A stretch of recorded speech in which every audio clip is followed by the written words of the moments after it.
So, hello, my dear colleagues and friends. This is your instructor, Tariq Darwish again, and you are now tuned in for project scope management. Now, when you start planning any endeavor, whether it's a personal project, a corporate project, a professional project, you start with answering what are we about to do? What do we need to do? Before you answer things like when do we need to do them, by which date do we need to do them, or how much would they cost, what resources does that work need. So you need to start by asking what is the job that we are about to do. And the answer to that is your scope. So it's a very logical starting point for planning any project is to start planning the project scope.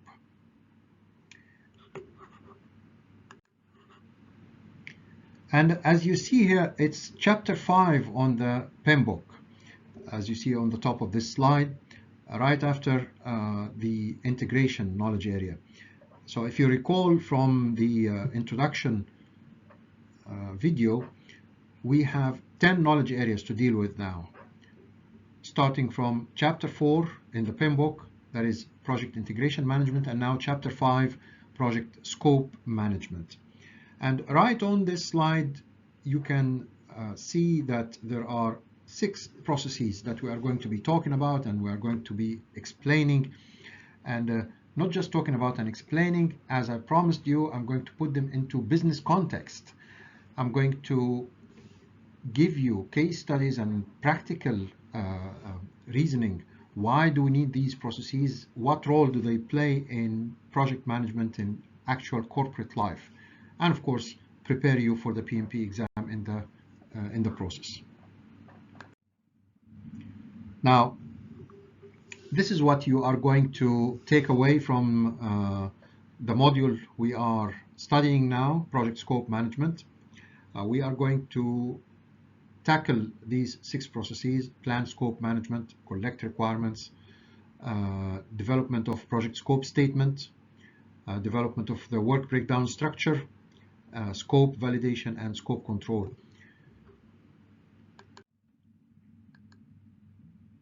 So the first 4 of these 6 processes are planning processes. So up to this one here, create WBS, these are planning processes. These are the processes that you need in order to plan the project scope. Now, throughout the project and after planning the project scope and after doing all other aspects of the project planning, you will then need also to monitor and control the project scope. And for that, we have the next couple of processes: validate scope and control scope. So that's what we are going to learn now. Right. So the first, I'm going to give you a bird's eye view now over the scope planning and scope monitoring and controlling processes, the scope management processes. So scope management contains scope planning and scope monitoring and controlling. The scope planning processes there are 4 of them, and under scope monitoring and controlling there are 2 processes. Now, the first scope planning process is the one called plan scope management. And get to familiarize yourself with the PMBOK terminology a little bit. All the names of the processes throughout the PMBOK, they start with a verb: plan scope management, collect requirements, define scope, validate scope, control scope. Not just in the scope management chapter, throughout the entire PMBOK, all processes, this is a naming convention. This has been around since the PMBOK, I think the 4th edition. So, and get yourself accustomed to this terminology. The plan scope management process will produce an output called scope management plan, which is kind of logical if you think about it. So the scope management plan is a plan that does not contain your project scope. It answers things like, how are we going to define the project scope? In what shape and form is the project scope going to be defined? It will answer questions such as, what are the roles and responsibilities when it comes to scope planning and scope monitoring and controlling? It will answer questions such as, what are the corporate rules governing scope planning and scope controlling? So get accustomed to that. The scope management plan does not and should not, as a good practice, should not contain your project scope. It rather contains the policies governing project scope planning and controlling. Remember that, because it will repeat itself also when it comes to the schedule management plan in a later chapter, and it will repeat itself when we come to cost management plan in a later chapter, and risk management plan is like that as well when we come to the risk management chapter. So get accustomed to this convention from PMI. You will have this process now called plan scope management. Plan scope management will produce an output called the scope management plan, which contains your scope planning and controlling guiding policies and roles and responsibilities and so on. So this is just, we are giving you a bird's eye view. Some more detail will come later in this chapter. Now, the project scope itself, it starts to get defined with this next process here, collect requirements. In that process, collect requirements, some project stakeholders, namely the project team, the project management team, the project manager, and the supporting project management team, such as maybe the business analyst, someone the project manager will delegate to the role of requirements, collecting requirements. So that person or persons in the project management team they are stakeholders. They will ask other stakeholders in the project, such as operations, such as customers, such as clients, end users. So depending on the context, depending on the project, some project stakeholders will ask other project stakeholders, and if you may, they will gather their requirements, gather/solicit their requirements, and record that in an appropriate form as per the scope management plan. So in the scope management plan, you would say how the project requirements will be collected and in what shape and form.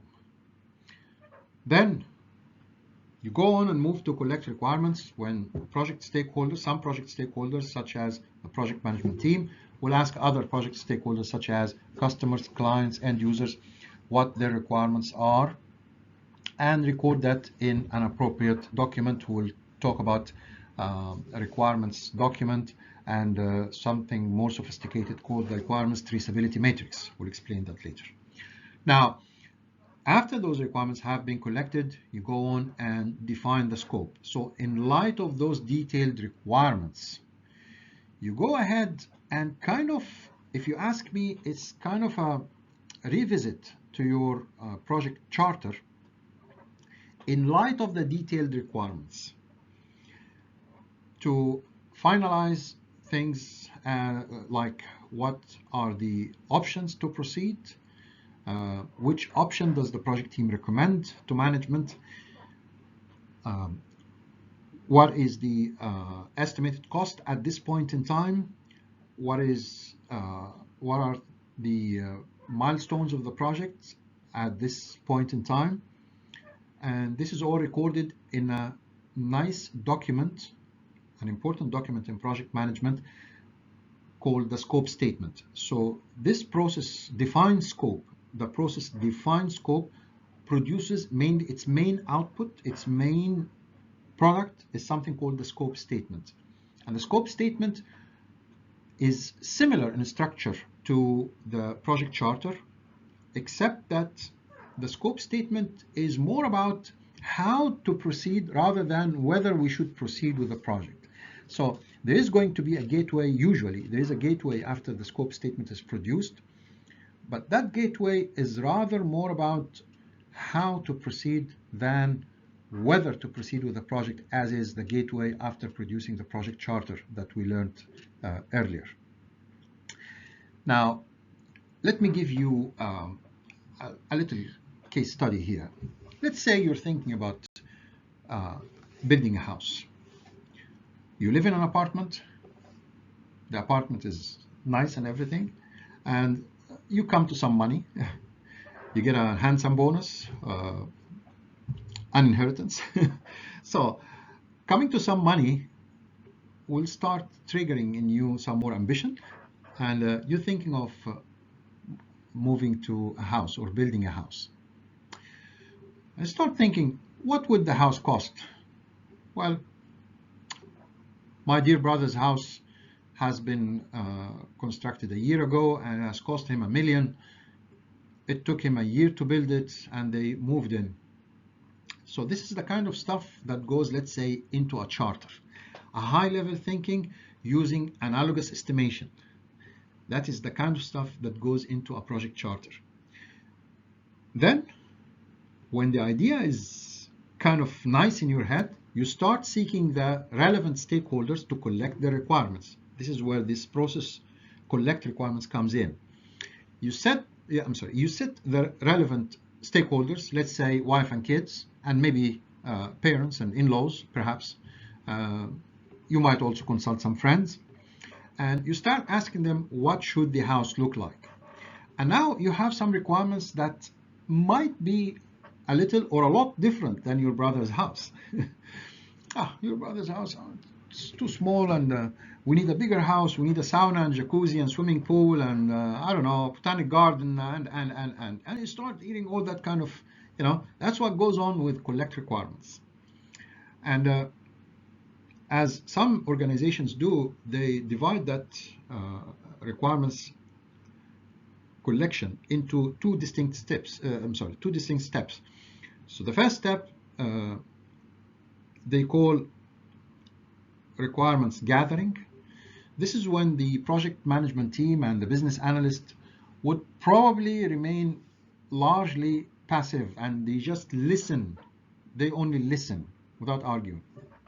And in the next quite distinct step, they do something called requirements solicitation. This is when they clearly argue against some requirements, suggest maybe some other requirements that the customer might not be familiar with or doesn't know about, and until they finalize the requirements document. So in that example of building your house, you might sit the wife and kids and say, hey guys, look, I can give you your dream house, but it's not going to take a year.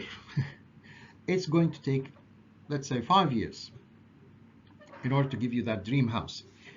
And remind them of the opportunity cost. So that's something also that goes into the scope statement. That's the next step here, define scope. When you start showing your stakeholders some options and recommendations, and I say, okay guys, look, your dream house will not cost $1 million, and it will not take 1 year. It will rather cost 2-3 millions, I don't know, and it will take 3 to 5 years. And during that time, I don't want to hear a beep from anyone talking about lush vacations, traveling outside the country for the summer vacation. So that's the kind of, I'm giving you a simplistic example here, but this also goes on a corporate level, giving your decision makers options and recommendations. So that's option 1. Option 2, you guys cut a bit of the scope and really be convinced with the more modest house that I'm suggesting here, and that will mean we can move in a year, and maybe we can upgrade the family car. That's also an opportunity cost you're reminding them of. So in corporate environment, usually the processes dictate that you give the decision maker at least 3 options, one of which is the status quo. Like if you tell the wife and kids, what's wrong with the apartment? Let's just stay here. It's a very nice apartment, and with the money, So the status quo would imply that there is an opportunity cost here, and with the money, what can we do? Yeah, we can go on vacations, we can buy a second car, we can send the kids to a better school. So that's the kind of stuff that goes into a scope statement. You present the decision maker with options and a recommendation, and I recommend option, let's say C, for the following reasons. Until the decision maker, and that's the gateway that usually comes after defining the scope and producing the scope statement, and that's when the decision maker decides on one option, and then we proceed to create the work breakdown structure based on that decision of the, let's say, the board, or the PCB, project control board, or the corporate board of directors, and so on, depending on the decision-making panel here, depending on corporate process and the size of the project, the risk level, and all that good stuff. Now, the work breakdown structure itself is all about taking the so many words that we had in the scope statement, the nice table that you put together when you have collected the requirements, and all of that information, and try to put it into a pictorial representation. Because as the saying goes, a picture is worth 1,000 words. You probably heard of the saying. So, and that picture is called the WBS, the work breakdown structure. The work breakdown structure is a hierarchical decomposition of the project deliverables. You take the biggest deliverable and you start breaking it down into, notice, smaller, more manageable pieces. That's the ultimate goal of producing a WBS, making our job more manageable. So I want to build a house. Okay, a house as is a big bulk that is probably difficult to manage. But if you break it down to smaller, more manageable pieces, such as foundations, skeleton, finishing, landscape, and then you break down, let's say, the finishing to exterior finishing, interior finishing. You take the interior finishing and you break it down further into ceiling works, wall paints, flooring, carpeting. So that's, you are taking a big bulky piece of work and breaking it down to smaller, more manageable pieces until you have a nice hierarchy of your project deliverables. That is your WBS. And we will learn as we go about the conventions surrounding the WBS. When do we stop to break down, and what do we call the smallest pieces, and the code of accounts, and all that good stuff is coming in subsequent slides. Now, up to let me get the pointer here.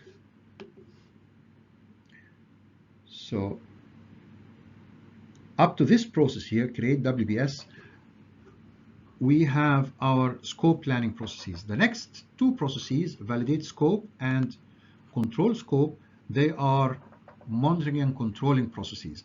And validate scope is about making sure that this is what the customer wanted. So the customer will formally accept the project deliverables in this process here. And the output of this process is accepted deliverables. Validated, accepted deliverables. This is probably the most important process in the entire PMBOK if you are a contractor, because this is the process that, when carried out successfully, you will, at least in theory, you will get your money.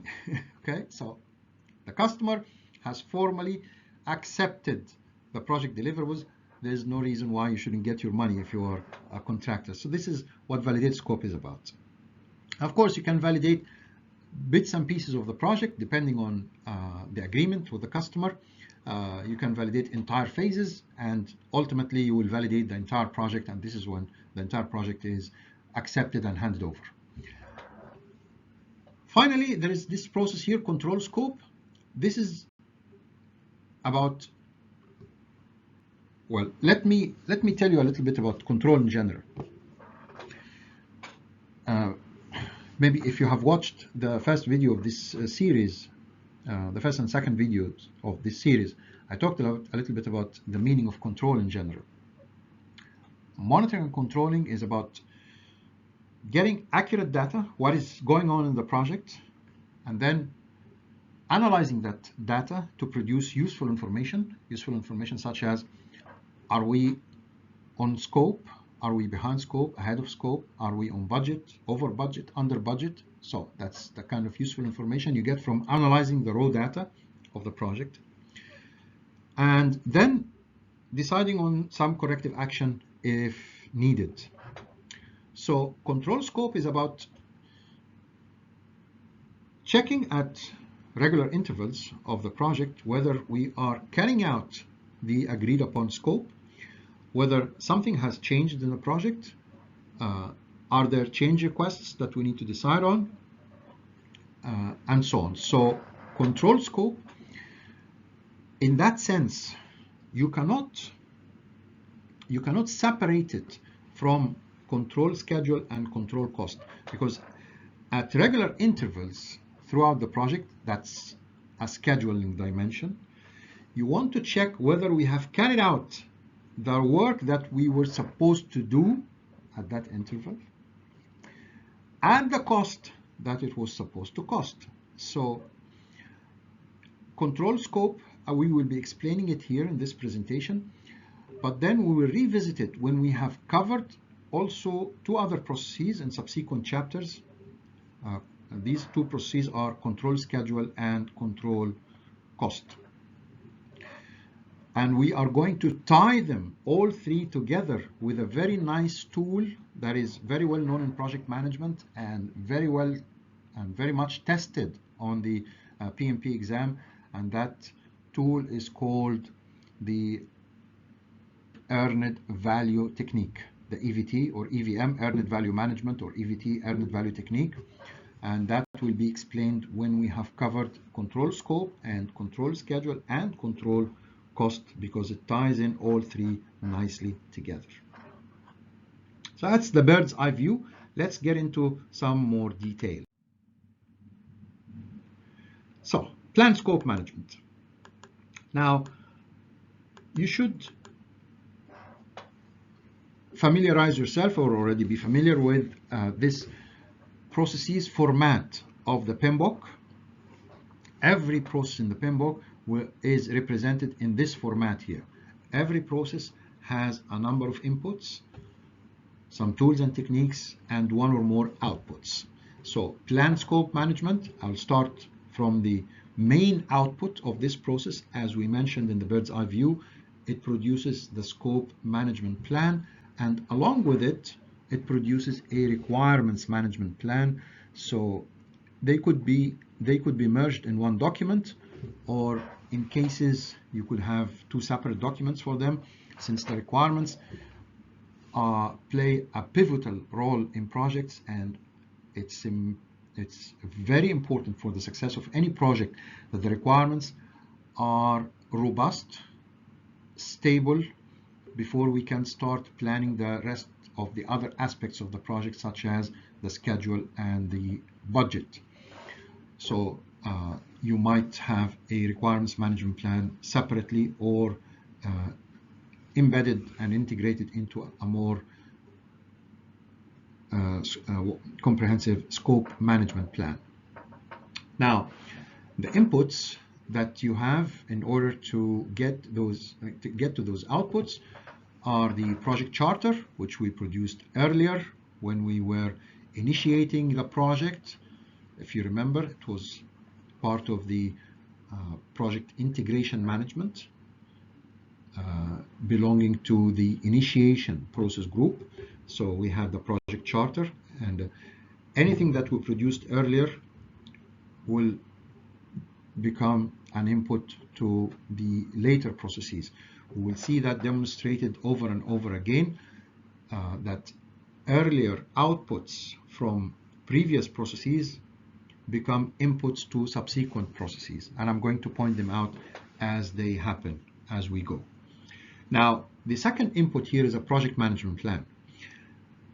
Now, we don't have a project management plan per se so far if you are embarking on a journey of building and planning a project. But why do we have a project management plan here in the inputs? The reason is, if you remember, we said that processes in the PMBOK are iterative. So we might be now here in the second iteration of planning. And the project management plan that you see in the inputs here will be the project management plan from the previous iteration. You could also use a project management plan of a similar project to guide you, of a similar project from the organizational process assets here. Number 4, we have the organizational process assets. If you recall, the organizational process assets, they contain all your processes, procedures, guidelines, templates, checklists, forms, and also they contain the project archives from previous projects. So if you have a previous similar project, you might use its project management plan as a guideline to producing your scope management plan and requirements management plan on this particular project. So we see here a project management plan in the inputs. Now, all planning processes will have these 2 inputs in the inputs list.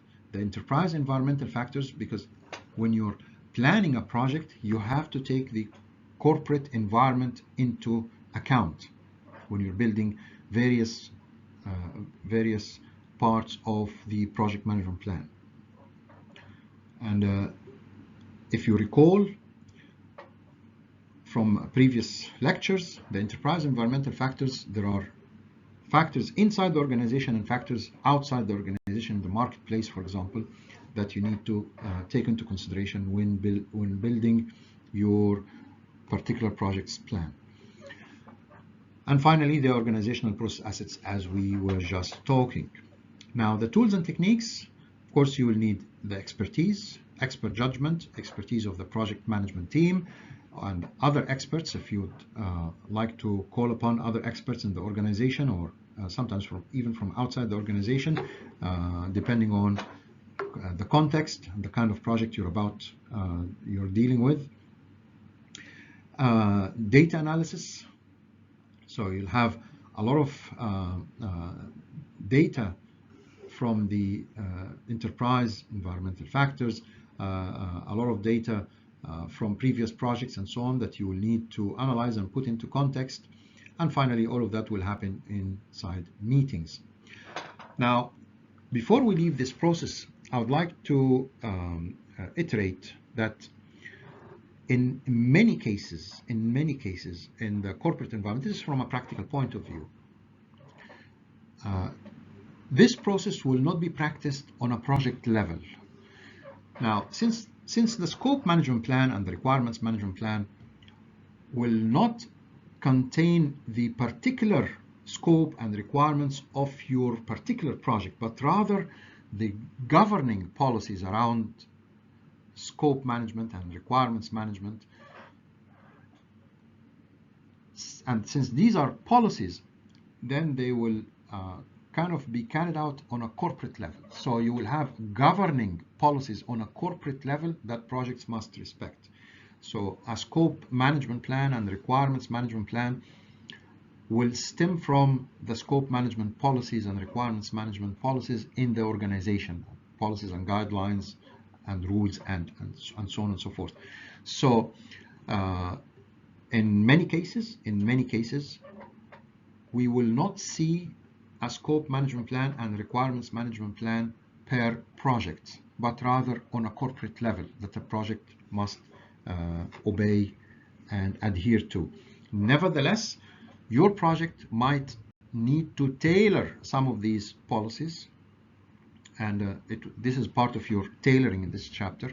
And so taking those corporate policies and based on the project's particular circumstances, you might need to tailor them to your project and have your scope management plan, which tailors the corporate policies, and the requirements management plan, which tailors the corporate policies for your particular project. But again, remember that tailoring is produced by the project team, the project management team, but it has to be presented to some decision maker to approve that tailoring and its reasoning. Now here's some of the elements that you might see in a scope management plan, and of course there are templates for that all over the internet, and actually PMI has something called a book of templates that comes from PMI itself. You can look for it on the website pmi.org, and they have a template for the scope management plan. Then some of the elements that you might see on a scope management plan are listed here. Process for preparing the scope statement, process for developing the WBS, definition of formal acceptance, and et cetera, et cetera. And as I mentioned before, the project scope is not on the list, and it's not and should not be part of your scope management plan. These are policies and processes, but not the particular project scope itself. The same goes for the requirements management plan.